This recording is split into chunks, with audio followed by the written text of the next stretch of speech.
we are going to start hitting record now. And so if you aren't comfortable being on the screen, please take your camera off, but we are going to record this section so that we can put it on YouTube for everybody to see. So thank you, Grace and Brooke. I'm going to pass it off to you now. Great, thanks, Sam. We should have practiced this beforehand, but I'm going to hit the present in Teams button on my PowerPoint, and hopefully that will work. Because that will let me show it, but then allow me to see the little faces at the same time. Did that work? It right. did. It looks great.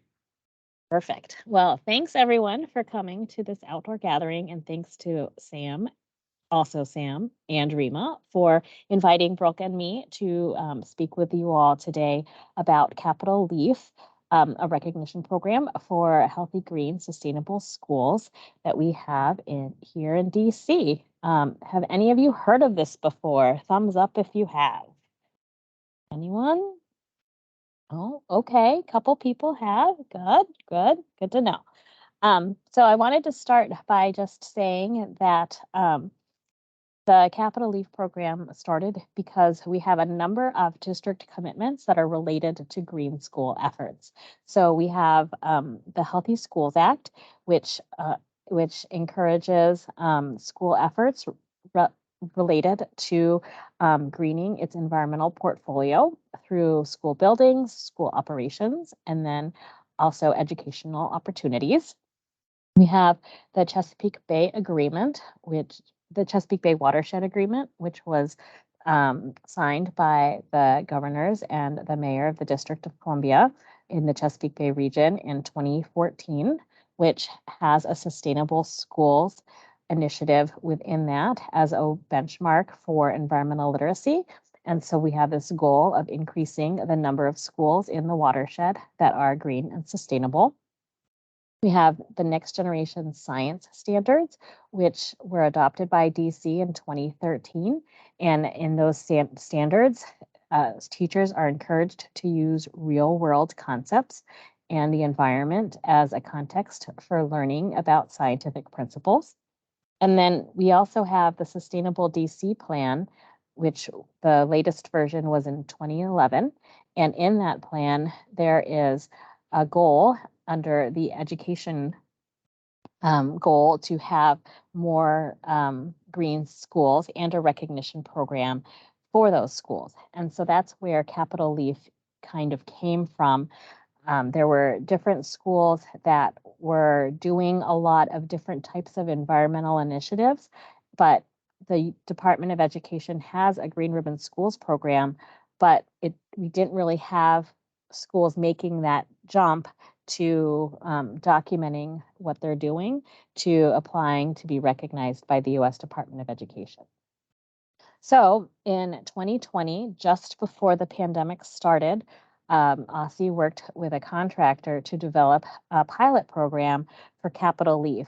And LEAF in true government form is an acronym for Leaders in Environmental Actions for Our Future. And we had several schools participate in a pilot. And you'll see those schools listed on the slide. And of those schools, several have become U.S. Green Ribbon schools since the pilot. And so we worked with these schools to figure out what it was that they were doing, what they could do to begin thinking about their environmental operations and the way they're working with students, and a process to capture that information, work with teachers and students to increase interest in environmental activities, and keep it going at the schools. And we looked at different programs that were in our area. So there's the Maryland Association for Environmental and Outdoor Education. They have a Green Schools program. Virginia has a Virginia Naturally program. The National Wildlife Federation has an Eco Schools program. So there's a lot of different types of recognition programs that are out there, but we wanted to have ones tailored specifically to what we felt was important here in the district. And so we divided it up into two different kinds of buckets. So the bucket on the left are school practices. So, what types of instruction is happening? How are the staff involved? What is the administrator leadership like? And are there school-wide efforts like recycling or composting or, everyone out in the school garden kind of thing? And on the right-hand side are student practices. And so these are topic areas which we felt schools engage in and are part of what goes into a green ribbon school application, but we wanted to break it down a little bit more so that it felt more tangible and digestible for schools to accomplish. And so here we have the physical environment, which includes anything related to buildings. So that could be energy usage, indoor air quality, cleaning supplies, school student health and nutrition. So that could be, cafeteria processes, nutrition education. The schoolyard habitat could be whether or not you have a school garden or a native plant landscaping, a rain garden, pollinator garden. Energy would be energy consumption and having students think about monitoring their energy use. Transportation would be how kids and teachers are getting to school, whether it's walking to school, using public transit or bike share, and then waste reduction through methods like recycling and composting. And so, Brooke, are you taking this slide? No? Okay.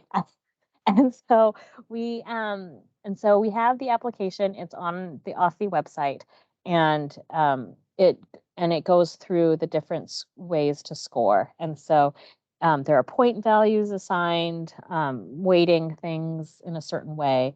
But the main takeaway from this is that there are 3 levels of recognition. So if you're just starting out and you want to kind of see what your school's doing and how it ranks, you can go through the application and turn it in for scoring, and the people who review your application would kind of rank how you're doing and offer suggestions for improvement. And there are 3 levels of recognition. We typically recognize schools during the Growing Healthy Schools Month award ceremony or event that's typically in November or December, and we go from there. And you don't have to do everything all at once. This could be an iterative process where you work on one part, one school year, and another part another school year. It's just a way to kind of rally around something tangible to kind of see and document all the progress that your school may have been making and to identify areas for growth.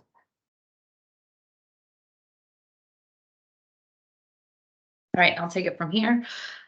So we wanted to quickly go over some of the ways that you can utilize some of the resources that we have on the Capitol Leaf website, and to get an idea of how to get started with this and see if the schools that you are with are where they are in terms of whether or not they can apply or should apply, or how to move forward. So there are 2 things that we recommend starting with. The first one is called the landscape survey.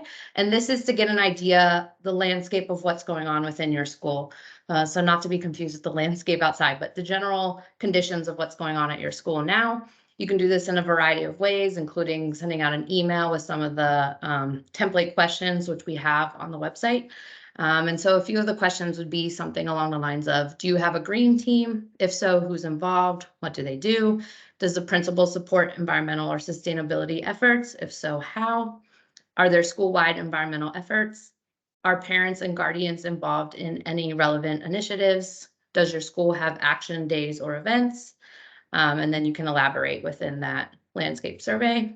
And then the second survey that we recommend beginning with is I'm getting pop-ups. Okay, the teacher survey, which is similar to the landscape survey, except you're going to be asking teachers what they're doing within their classrooms and with some of the organizations that may be working within your school and how they're utilizing your school space, such as the school garden, because oftentimes there's things going on in the school that you may or may not be aware of. And so this is a good opportunity to get an overall understanding of what teachers are doing. So a few of the questions that you could ask are, do you use the school building and grounds as a teaching tool? Aside from science, do you teach environmental education lessons?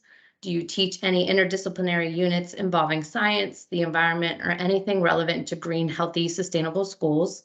Do you encourage any environmental practices in the classroom, for example, recycling or energy conservation? And then you can provide further details. So once you do those 2 surveys, you'll have a better understanding of what level you may already be able to apply for or where you can work towards. So you may find that you're already a seedling, which would be great. You may see that you are closer to a sapling, something along those lines. So that's what we recommend starting with. And like I said, both of these templates are available on our website, and you can modify them as you see fit. You can send them in an email. You can meet one-on-one with staff. You can do it in a staff meeting. It all just depends on the school and how you want to proceed with that. And then once you have a better understanding of how things are already going on in your school, you can decide if you want to start engaging in some of the student actions. And so we have created some audits that you can utilize to have the students work on. And so the idea with these audits is that you would do the audits at least twice. And so the first time would be to establish a baseline. So say, for example, you wanted to work on energy, which I'll skip to the next slide. So we chose energy as an example. So you may decide we're going to work on energy as one of our actions. And so you would do the audit to get a baseline of things such as, what is the school's total energy consumption? Does your school use renewable energy sources? Are there any renovations scheduled or have happened to make your school more energy efficient? And then things that can be more hands-on with your students are things such as walking the building and seeing if you have Energy Star appliances, recording how many classrooms and offices are turning lights off at the end of the day, and similarly with computers and whether or not they're turning off their technology at the end of the day. And so then based on that information that your students would be collecting, then they come up with some kind of action project to hopefully reduce or improve energy conservation within the building. And then after the action is complete, you would go ahead and do the audit again and see if there was any differences made. And those are the kinds of stories, you could build a story off of that data, and that would be part of your application. So that's just how you would use it for the energy. But like Grace was saying, we have 6 different student action categories. So energy is just one of them. If you're not comfortable with energy, or that seems like too much for your school, or that your school has strengths in other categories, such as the school garden or waste, for example, you could focus on those. So there's no need to do all 6 categories.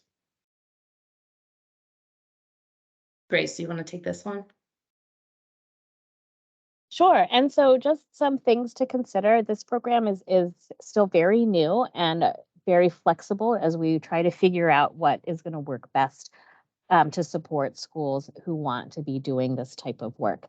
So, the landscape surveys and teacher surveys, use those to help identify baseline information, because you may already be doing a lot of really important work in those areas, and you just haven't taken the time to write it down quite yet. So celebrate those successes and take a step back and go, look, we're doing a lot of really great things. It's impressive to see it, typed out. And then use the app. You can complete the application in any order. It doesn't have to be from start to finish in the way it's presented in the application materials. Just look for the strength and then find where you can do a little bit more work to strengthen areas over as time goes by. There's a question in the chat, how long would it take for a school to do this? And really, it depends.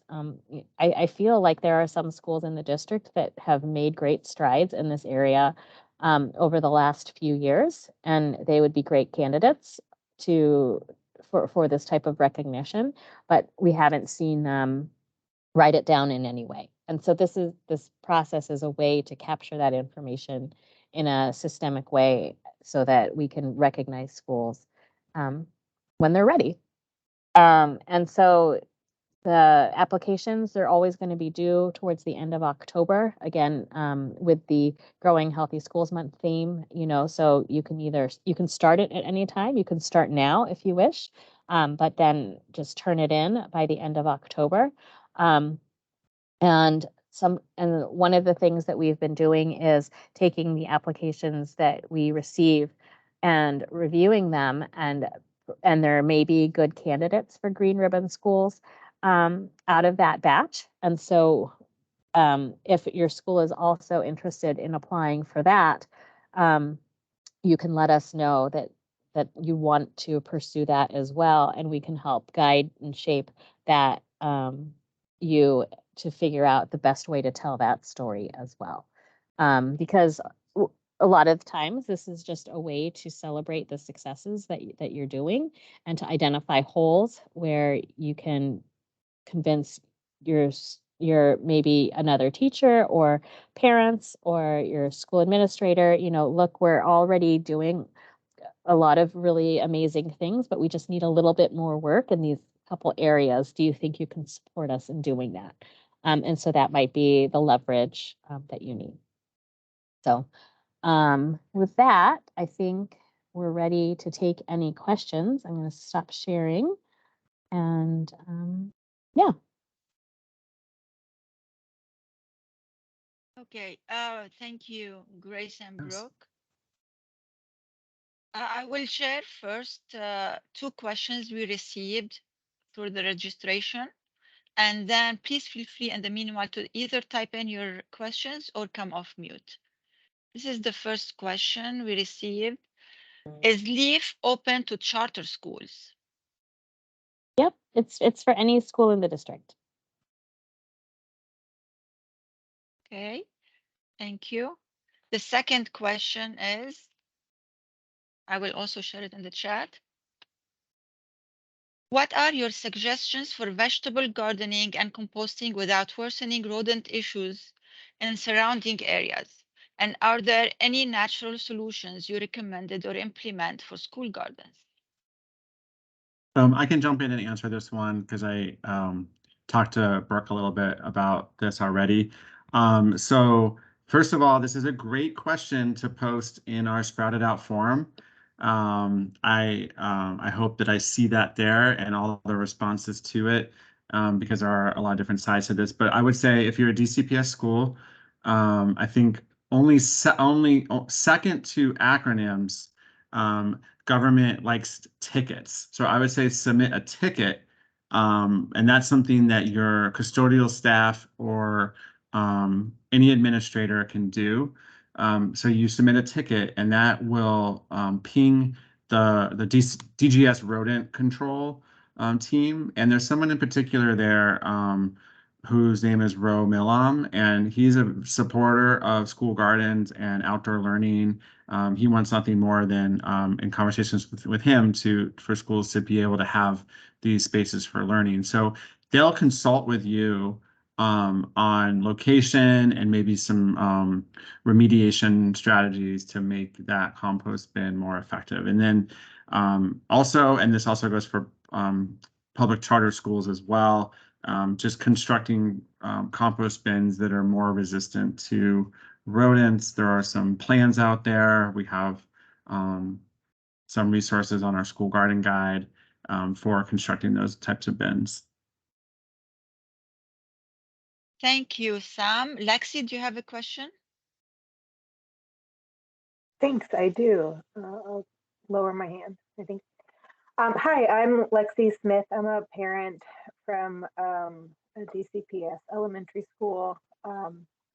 And we've got, I feel like probably looking at that list, we could probably, like, we're doing a lot of these things already, but we're like desperately working towards like writing grants and getting money to do these things. And so I can't quite tell like why I would ask the team that's doing all of this work, or similar work, to beg for money to run some of these things, to do this other paperwork that is not going to give me money. That sounds so terrible. But like, we're just desperate for it, and we need so many things.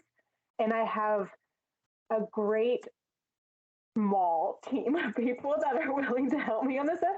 Like, I just email Sam lots of questions. Is really what I do a lot of times. So I just I don't see it. I'm not sure what, like, other than like, yeah, I would love to get credit for all of this, but like, we're not quite doing it for credit.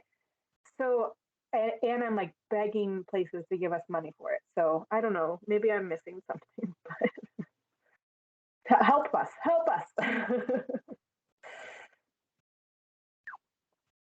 Well, my first response is that this is a way to kind of to help show how students can be involved in the process. And so not every school may be in that same place that it sounds like you are, where students may be involved in some of the environmental activities at your school. And so this is a way to kind of help provide some ideas on how to make that happen. And then also it's a way to get the baseline information. And so when you involve students in figuring out, we don't have any, we have a school, a great place for a school garden, and it's this big, they measure it out, and we could plant X number of plants to make it create a native habitat that's this big. That could be the start of a grant proposal. And I think it's more powerful when it's when it's information that the students are getting. And many times with these, so like having the kids do that landscape survey is kind of what you're saying, and then using that work they do just to submit to you guys anyways, because they've already done it.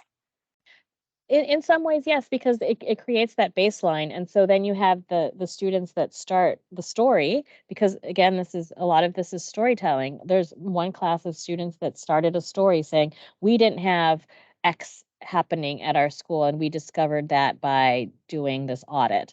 And then another group of kids comes through after some type of activity takes place that you perhaps got grant funding for, and you show the results of that. And many times a school just has the results part. They don't have what we started with. And so this application encourages you to, okay, let's document what we're starting with and then show progress. Maybe I don't know if that's a helpful way to think about it. Yes. I just But it's really a judgment. Ideas has been our like big problem, right? Like we have so many ideas. I mean, and like just physical damage to our buildings that needs to be solved. But we don't have any money. I would just add, I mean, if this is a question about justifying the time spent on this rather than doing other things, I have seen, and I put this in the chat, and I don't know if this is an issue at your school, but I have seen schools leverage the green ribbon school status, which could ultimately be where you land after doing the capital leave, leveraging that award for promoting like their school in general. So they use that in grant applications to show the work that they've done. But then also I've seen it in like like family brochures to increase enrollment. They list things that they've done, and to say, oh, a U.S. education green ribbon school might help a family decide what school they want to lottery into. So I don't know. There's kind of two ideas there.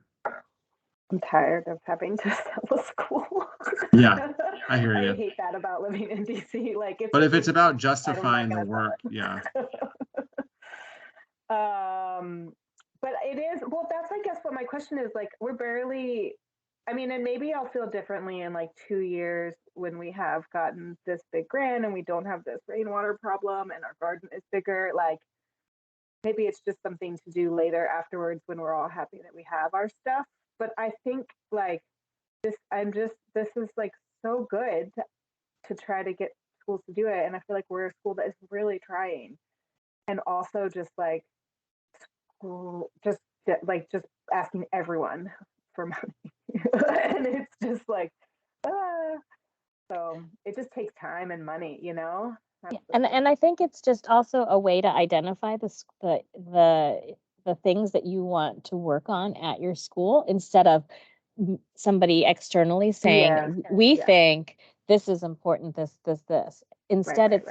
it's being generated by the school community and ideally the students to say, this is what we feel is important to be working on at our school. And that sends a pretty and powerful message when it's student driven.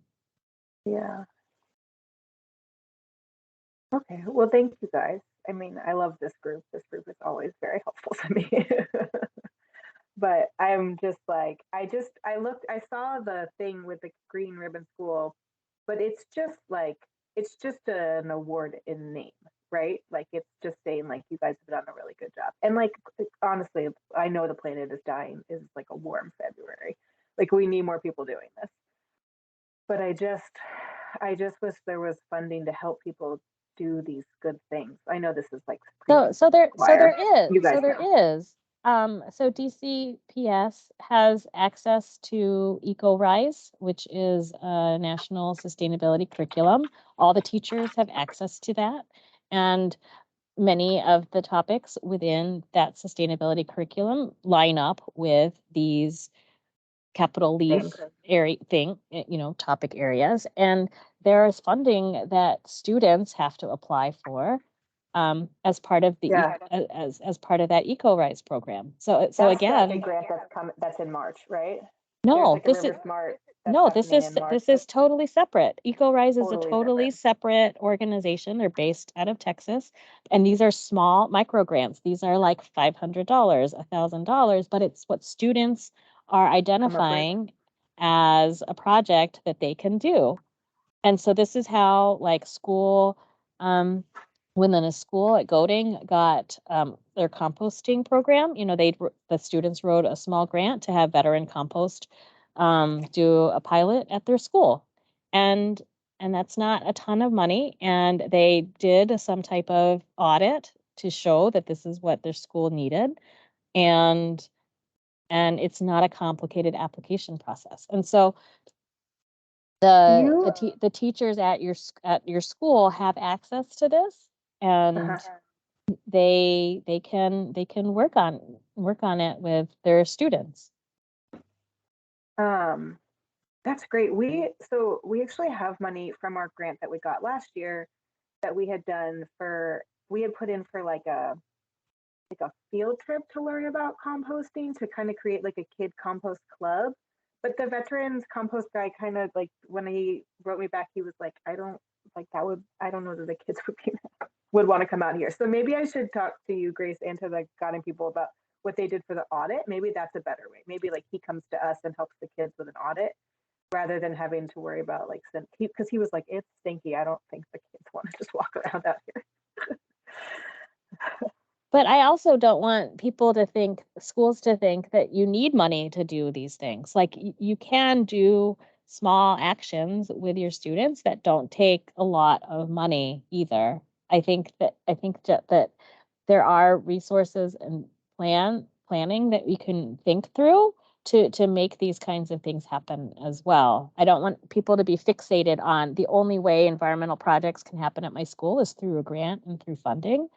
And I think in some cases, depending on what that project is, that is true, but not for every single case. And so if funding is an issue right now, you could start with smaller projects that don't require a lot of funding. Walking around your school building to see how many lights are turned on doesn't cost any money, and that's an energy audit. And even letting teachers know that that's what an audit is makes it not as foreign a concept, because maybe an audit and data collection is something that they don't think they're comfortable doing, but they can go around and count classrooms that don't have their lights on, and so just making, starting smaller, maybe with like more easy to implement projects would also be helpful. Okay. All right. Thank you. Thank you very much. Thank you, Lexi.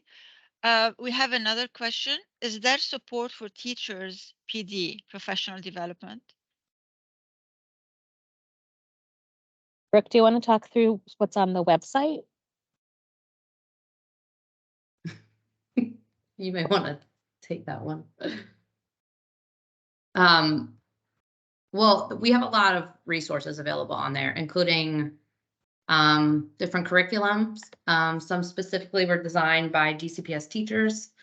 But I think the website itself is very resource heavy for each individual student topic area. So the 6 that we went over. Some are from nonprofits, some are from, like I said, DCPS teachers, all kinds of organizations for different various grade levels as well.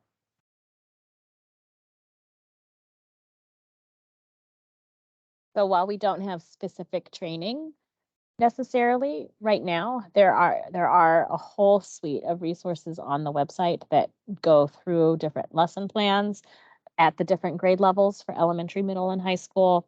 There are resources for teachers who want the extra background information. There are different audits, again, so that teachers don't have to create their own, as well as, you know, a lot of, there was a lot of stuff that went into there. And so hopefully we can create like a packet or something that makes it a little bit easier to digest and not feel as overwhelming as a page of links. But we're not doing like an actual teacher PD at this time.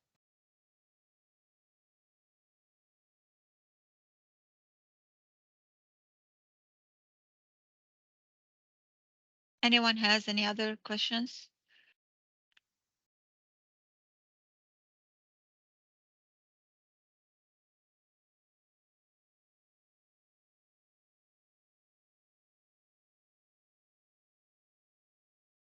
And so one thing I can mention is, Melinda, I know that you're like a nonprofit partner at a number of schools. And so one role that you might have is that there's a schoolyard habitat section in Capitol Leaf, and tree planting could go into that. And so you could help teachers figure out, you know, if they're doing a tree planting or some other type of schoolyard planting, you know, how could that get documented in a way? Because I don't think they necessarily write anything down about, you know, how much green space they had on their campus before tree planting and afterwards. You could help, you know, them figure out how to say that and tell that story, with that, which they could then put into their application. As well as, you know, if you know that a school has, you know, a student green team that helps with watering afterwards, or, you know, things like that. You know, those are things that are happening and aren't being written down in one place. And this application helps put that information all in one place. That's a good point, because yes, we write these things down, or, you know, kind of capture a lot of it, but there's never been a way to, because our school plantings are things that we just do with a lot of students that aren't part of, I mean, it's kind of going 2 ways. We have the environmental program with it, but it's not grant funded through OSSE, or, you know, it's something that we're doing. Yeah, okay. That's helpful. And you have the information, you know, in 20 years, these trees will have absorbed X number Right. of carbon emissions, Yes. and the teacher has no idea, you Yeah. know. And so, but if you've let them know that, it's just one step closer to them understanding and the kids understanding, and maybe the principal reading it and being like, oh, I didn't actually understand 100% what was happening. What was going on, yeah. And that's part of what we do with our programming around the school plantings when we're doing this, yeah. All right. Wonderful. Thank you so much, everyone. Back to you, Sam. All right. Thank you. Thank you. I learned a lot from that. Thank you, Grace and Brooke, for your expertise and your time. Really appreciate it. So we're going to wrap up now, and we are ending early, which is great because that gives everybody time to fill out the feedback survey, which is really easy. It just takes a minute. It really helps us. We actually do read it, and we've incorporated things into our outdoor learning, like ending early so you have time to fill out the feedback survey, which was in one of the feedback forms as an example. So please let us know how it goes. We can take anything, any comments you have, please share, as long as they're productive. And then I'd like to let folks know that this is our next outdoor learning gathering will be in person. We're coming out of the winter months and we're going back to our kind of fall spring schedule of outdoor learning gatherings. So next session, which will be on the third Wednesday of the month, like they all are, from the same time, 4 to 5, will be in person at Ludlow Taylor with Fresh Farm Food Prints, preparing some food related to a math lesson.